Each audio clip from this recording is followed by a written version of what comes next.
Hello नमस्ते foodie with रुबीमा फेरि पनि सबैलाई स्वागत गर्दछु। आजको रेसिपी चना जोर गरम या भनौँ चना चटपटे। जति खायो उति मिठो लाग्छ। बच्चाबाटै खाइ हुर्केको यो खालको चटपटे अहिले पनि खाँदा बाल्यकालको रमाइलो यादहरू ताजा पारिदिन्छ। बनाउन पनि एकदमै सजिलो छ अनि चना भनेपछि हेल्दी पनि हुने भइहाल्यो। आउनुस् रेसिपी सुरु गरौँ। मेन इन्ग्रेडिएन्ट चाहिँ यही ब्राउन चना हो। मैले यहाँ 150 ग्राम मात्र लिएको छु। तपाईहरुले अझ धेरै जति पनि लिन सक्नुहुन्छ। चनालाई चाहिँ एक रात भिजाएर लिएको छु। यो चनाको साटो सेतो काबुली चना चाहिँ नलिनु होला, त्यसको मिठो हुँदैन। अब यो भिजिसकेको चनालाई चाहिँ हामी सफा पानीमा प्रेसर कुक गरेर मात्र एक सिटी लगाएर पकाउँछौँ। त्यसपछि चाहिँ ग्यास अफ गरेर कुकरको प्रेसर आफै हराउन्जेलसम्म त्यतिकै छोड्दिने। त्यसपछि चाहिँ बिर्को खोलेर सबै पानी तर्काउने। यो मजाले पाकिसकेको छ। याद राख्नु होला एक सिटी भन्दा धेरै चाहिँ पकाउनु हुँदैन। अब यो चनालाई चाहिँ यतिकै 6-7 मिनेट पानी तर्किन छोडिदिनुस्। यो चना उमालेको पानी चाहिँ तरकारी या ग्रेभीहरुतिर रियुज पनि गर्न सक्नुहुन्छ। यो पानी एकदमै न्युट्रिसन युक्त छ, नफाल्नुस्। अब चना हल्का सुक्खा भइसकेपछि चाहिँ सिम्पली यसलाई अब चेप्टो पार्नु पर्ने हुन्छ। यो खालको पापडी बनाउन चाहिँ मेसिन हुन्छ, हामीसँग त्यो छैन। अल्टरनेटिभमा मैले यहाँ सजिलोको लागि यो टिफिन बक्सको कभर लिएको छु।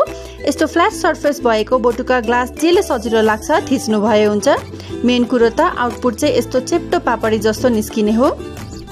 एउटा गर्नुपर्छ भन्ने हुँदैन, धेरैवटा लिनुस् अनि अलिक टाढा टाढा राखेर एकैसाथ थिच्नु भए पनि हुन्छ।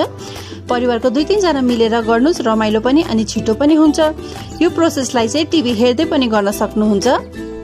सबै थिची भइसकेपछि चाहिँ अब यसलाई हामीले घाममा सुकाउनु पर्ने हुन्छ। 6-7 घण्टाको डाइरेक्ट सनलाइटमा चाहिँ यो मजाले सुक्छ।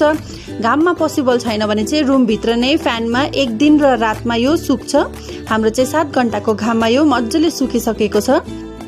यो अहिले नै मजाको जुरुम भइसकेको छ। यसलाई चाहिँ यही स्टेजमा कुनै एयरटाइट कन्टेनरमा चाहिँ सिल गरेर 15 दिन जतिको लागि स्टोर गरेर राख्न सक्नुहुन्छ। तर फ्राई गरेर राख्नुभयो भने चाहिँ सेल्फ लाइफ अझ धेरै हुन्छ। नेक्स्ट स्टेप भनेको यसलाई फ्राई गर्ने हो। तेल चाहिँ तातो बनाउनु पर्छ, तर धुवा निस्किने चाहिँ होइन। अब यसलाई सिधै तेलमै फ्राई गर्न पनि सक्नुहुन्छ, तर यस्तो छान्नेबाट चाहिँ फ्राई गर्दाखेरि एकदमै सजिलो अनि टाइम पनि एकदमै बचत हुन्छ। यो एउटा ब्याच पाक्न लगभग 1 मिनेट पनि लाग्दैन, मात्र 30-35 सेकेन्डमै फ्राई भएर रेडी हुन्छ। त्यो भन्दा धेरै चाहिँ नतार्नुस्, फेरि डढेर अलिक तितो तितो भइदिन्छ।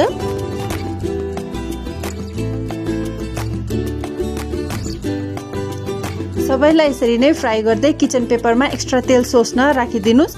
यो पुरै सेलाएर सुक्खा भइसकेपछि चाहिँ कुनै एयरटाइट कन्टेनरमा सिल गरेर राख्नुहुँदा 2 महिनासम्म पनि बिग्रिँदैन। यसलाई यतिकै पनि खान सक्नुहुन्छ, तर यो पाराले चटपटे बनाएर खानुस्, असाध्यै मिठो हुनेछ।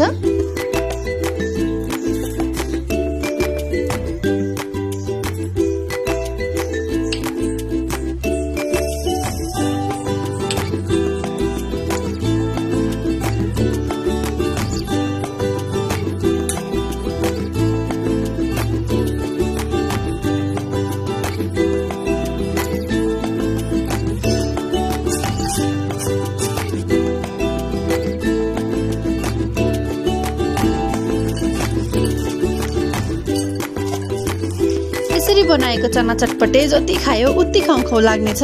यसमा थोरै भुजिया पनि हाल्न सक्नुहुन्छ। यो रेसिपी साह्रै मिठो हुन्छ। तपाईहरु पनि अवश्य ट्राई गर्नुहोला अनि कस्तो हुन्छ कमेन्ट गर्नुस्। आशा छ रेसिपी मन पर्यो होला भनेर। Please don't forget to like and share अनि च्यानललाई सब्स्क्राइब गरेर छेउको घण्टी पनि बजाउनु होला। See you next time with new recipe. Till then, have a good time. Bye bye.